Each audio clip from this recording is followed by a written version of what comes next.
بسم اللہ الرحمن الرحیم۔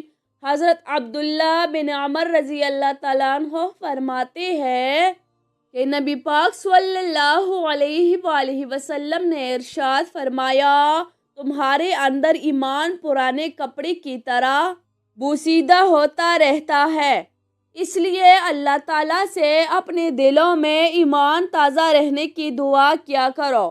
مستدرک امام حاکم حدیث نمبر 5۔ حضرت سراقہ بن مالک رضی اللہ تعالیٰ عنہ فرماتے ہیں کہ نبی پاک صلی اللہ علیہ وآلہ وسلم نے فرمایا، کیا میں تمہیں سب سے بڑے صدقے کے بارے میں تمہاری رہنمائی نہ کروں؟